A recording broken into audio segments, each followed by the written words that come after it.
AITUC और communist party of India pre independence era से ही Palestine के साथ थे. From that period onwards, Indian freedom movement stood with Palestine. Post independence, we stood with Palestine. और यहाँ बात करते हुए apartheid, genocide, we have used all the words. South Africa suffered from apartheid and they have proved कि हमने apartheid झेला, ये नहीं होने देंगे दुनिया में, genocide नहीं होने देंगे. So they took the stand, and that's all of us are telling that it was very good that South Africa could take the whole case to ICJ. Also in the morning session it was said that it is actually colonial project. I think Fabian ji was speaking. Even Siddharth was very forthright. Yes, I am not surprised Modi government क्या कर रही है. It is a colonial project going on. And when in India we were suffering under British colonial rule, where were they standing? इनके forefathers क्या कर रहे थे? They stood with the British Empire. उन्होंने हमारी आज़ादी के साथ धोखा किया और colonial masters की दलाली की. So if today Mr. Modi is taking that position, having been brought up by RSS, the RSS which openly had go ahead said कि मेरी inspiration Hitler और Mussolini. The founder of RSS said, our philosophy, हमारा फलसफा, हमारी विचारधारा, our ideology is Nazism, fascism. He openly said, we are not fighting against British colonial rule. Then he was asked, आपके enemies कौन हैं? तो he named 3. He said, Christians हैं, मुसलमान हैं और लाल झंडा है. So we are not surprised. He is carrying forward the philosophy, ideology, understanding and the battle their people fought against Indians and in favor of Britishers. तो आज भी हम क्या देख रहे हैं फिर? So when freedom movement was siding with all those who were wanting human rights to be given, wanting for their freedom, these very people who are ruling today, they were not with the freedom movement. And that's why their poser is this. दूसरी बात मैं जो कहने चाह रही हूँ, why India is the biggest buyer of Israeli weapons?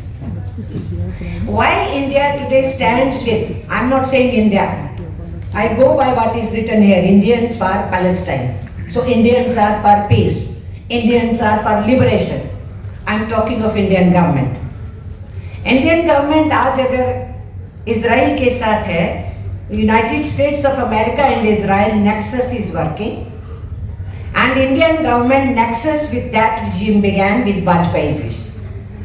I remember some of the friends are here in this room. When Vajpayee ji was Prime Minister, तो तब पहली बार इजराइल के मंत्री को यहाँ बुलाया गया था. And many of us went to India Gate and started marching towards Israeli embassy. और हम सबको रोका गया था, लेकिन हम बहुत बड़ी गिनती में इकट्ठा हुए थे. And we knew what is happening. And it was during his period Mossad को यहाँ जगह दी गई. मोसाद को स्पेस मिला यहाँ पर, और आज इसीलिए लोगों ने मजाक उड़ाया पूरी दुनिया में. अगर मोसाद इतनी शातिर है, इतना सब जानती है, तो उनको मालूम नहीं है और 7 अक्टूबर को क्या होने वाला था. So that exposure has also come, but they were there. So we should not forget that this is the colonial project going on, and during our colonial project when we were enslaved, how the very same people, their forefathers, how they were behaving, and we know how our forefathers, the freedom fighters, were behaving. So we know it, and that's why this gathering has to carry forward the tradition of our freedom movement. And this gathering has to carry forward the tradition of exposure of all those people who stood with Nazis and fascists and who today are behaving like that. इसलिए surprising की क्या बात है, वो नौजवान बच्चा मार दिया इन्होंने 2 दिन पहले, दूसरा भी मर गया है अब, 4 सीरियस थे, 1 died on that day, second has died today, we don't know when the third one or fourth one, they are very serious. और क्या कर रहे हैं, NSA लगा दिया था कल, आज प्रेशर में रिमूव किया है, लेकिन farmers are being summoned and no actions of the government. ये हम देख नहीं रहे क्या? How was step after step the India is being shifted in the direction of fascist way, देख रहे हैं हम लोग. और इसीलिए हमारे लिए तो और भी ज्यादा जरूरी है, हमारे लिए तो अटमोस्ट है कि हमको पैलेस्टाइन की विक्ट्री की बात करनी है, और हमको इजराइल की हार की बात करनी है, और हमको पैलेस्टाइन को होमलैंड मिलना चाहिए उसकी बात करनी है. ये हमें करनी है, हमें अपने होमलैंड को भी तो बचाना है ना. हमारी ज्योग्राफी यहाँ है, हम लोग यहाँ हैं, लेकिन हमारी पूरी की पूरी आत्मा को कहाँ शिफ्ट कर रही है Modi government. We have to be very very sharp on this thing.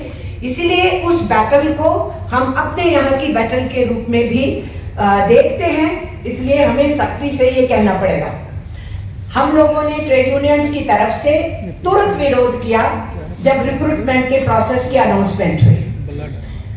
सारी सेंट्रल ट्रेड यूनियंस को हमने मोबिलाइज किया, वो हमने तुरंत विरोध किया, और हमने एकदम वेलकम किया जब अभी ये जो पोर्ट वर्कर्स है, वाटर वर्कर्स हैं, इन्होंने स्टैंड लिया कि हम कुछ भी डालेंगे नहीं और काम नहीं करेंगे कैरिज वे पे अगर इस तरीके से हथियारों को भेजा जाएगा. हम लोगों ने AITUC का फाउंडेशन डे था 31 अक्टूबर को. AITUC was born in 1920. तो ये हमारा 103 इयर्स कंप्लीट हुए. तो हमने अपना फाउंडेशन डे डेडिकेट किया पैलेस्टाइन कॉज के लिए. ऑल ओवर इंडिया डायरेक्शन थी, थाउजेंड्स ऑफ आवर ऑफिसेस जहां झंडा फहराया जाएगा फाउंडेशन डे पे, ये रेजोल्यूशन पैलेस्टाइन की हक में पढ़ा जाएगा वहां. So the trade union movement has a tradition. We followed it. We tried to do it. मुझसे बहुत से जर्नलिस्ट ने बाकी ट्रेड यूनियन कोलीग्स को भी कांटेक्ट किया होगा, मुझे भी कांटेक्ट किया. उन्होंने कहा आप विरोध कर रहे हैं तो भाई आप पैलेस्टीनियंस को रिप्लेस करने के लिए हिंदुस्तानी वर्कर्स को भेज रहे हैं, तो क्यों नहीं विरोध करेंगे. On 7th October, you evacuate our students and workers from there, 1300 of them. And when conflict has reached to such a high level, now you want to send our workers to the danger zone? Why we should allow it? तो उन्होंने कहा कि आप क्या करेंगे, हमने कहा कुछ भी करेंगे, we are opposing it. और उसके साथ साथ मैंने वो कहा जो यहाँ पर हमारे इस सेशन से जस्ट पहले बातों में उठा कि आज जर्मनी के बच्चे क्या बोलते हैं, उनसे पूछा जाए तो वो क्या कहते हैं. तो मेरा एक सीधे कहना था, वो ये कहना था, हम नहीं चाहते हमारी यंगर जनरेशन, यहाँ बहुत यूथ है, हम नहीं चाहते हमारी यंगर जनरेशन को ये सुनना पड़े आगे जाके कि जब पैलेस्टीनियंस को बर्बाद किया जा रहा था, एनिहिलेट किया जा रहा था, जेनोसाइड कमिट हो रहा था, और तुम्हारे हिंदुस्तान की सरकार पैलेस्टीनियंस को रिप्लेस करके हिंदुस्तानी मजदूरों को भेज रहे थे, तो क्या कर रहे थे तुम्हारे माँ बाप और क्या कर रहे थे तुम लोग. Trade union view point work पर कर जाए, उनकी सेफ्टी नहीं है, कुछ नहीं है, but the issue is why our next generations will have to face this question. आज जापानीज की नेक्स्ट जनरेशन सवालों का जवाब दे रही है कि वर्ल्ड वॉर के दौरान और दूसरे देशों को कॉलोनीज बनाया आप लोगों ने, और वहां की औरतों के साथ आपने क्या किया, उनको जवाब देना पड़ रहा है. और जो लोग अपार्थाइड से आज शर्मिंदा हैं, अपनी ही जो उनकी हुकूमत थी जिन मास्टर्स की, वो आज जवाब नहीं दे पा रहे हैं कि अपार्थाइड क्यों हुआ वहां साउथ अफ्रीका में। तो हम अपनी नई पीढ़ियों को ये सवालों के लिए खड़ा करेंगे कि दुनिया में पैलेस्टीनियंस को एलिमिनेट करने की पूरी कोशिश हो रही थी और हिंदुस्तान की सरकार वहां मजदूर भेज रही थी पैलेस्टीनियंस को रिप्लेस करने के लिए, तो तुम लोग क्या कर रहे हैं? इसलिए हमारी अगली पीढ़ियां शर्मिंदगी महसूस नहीं करें। हमें लड़ाई लड़नी है, अपनी यंगर जनरेशन को साथ लेके लड़नी है। और हम सब ये जानते हैं, लास्ट में जो मैं कहूंगी, लिमिटेड टाइम है आज बोलने का सबके लिए, सबने बातचीत करनी है। मुझसे ये भी पूछा गया, प्रधानमंत्री से शुरू में गलती हो गई, वो जैसे ही 7 अक्टूबर का घटना हुआ, प्रधानमंत्री immediately came in statement favouring Israel. फिर जी हमारी देखो विदेश मंत्रालय ने करेक्शन कर ली and they came out with a balanced statement. अरे कौन सी दुनिया में जी रहे हैं आप? It was a calculated statement from Mr. Modi because the elections were in corner in some states and he wanted to give a message कि ये मुसलमान जो है पैलेस्टाइन के साथ खड़े होंगे, हम इजराइल के साथ खड़े हैं। और इनके जो अंधभक्त हैं, उनके जो वो व्हाट्सएप के ऊपर होता है ना, वो जिसमें आप अपनी शक्ल दिखाते हैं, वहां इजराइल का झंडा लगा लिए। इतने मूर्ख है, इसलिए वो बैलेंस कर लिया विदेश मंत्रालय ने, नहीं, वो प्रधानमंत्री का कैलकुलेटेड मूव था। So let us understand, government क्या करेगी क्या नहीं करेगी, we have to create pressure, but we have to see to it that Indian message come forward in support of Palestine. And I on behalf of AITUC promise you and also on behalf of CPI, जिसने अभी अपनी national council की meeting के दौरान एक इसके ऊपर meet की, उसमें पैलेस्टाइन एम्बेसडर भी गए थे। हम जितनी कॉन्फ्रेंसेस कर रहे हैं अपनी ट्रेड यूनियंस की, हर कॉन्फ्रेंस जो स्टेट की हो रही है, ऑल इंडिया की हो रही है, उसमें एक सेशन पैलेस्टाइन को डिवोट कर रहे हैं ताकि वो वर्कर वहां से सुन के उसका स्टैंड ले। तो we need to do many things. Many good ideas will be there with all the parties and the mass organizations. They will go ahead. Now we have decided we will be having a exhibition on Palestine, and we will be fixing up date very soon, and we will be asking Palestine ambassador to come and inaugurate. Once it is done, it will be in the beginning of March.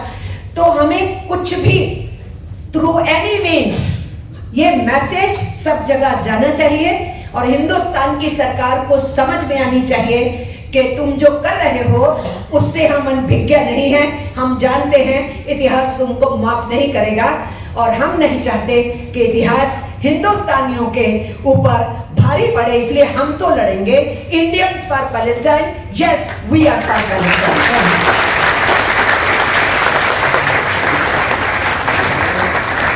Mm-hmm.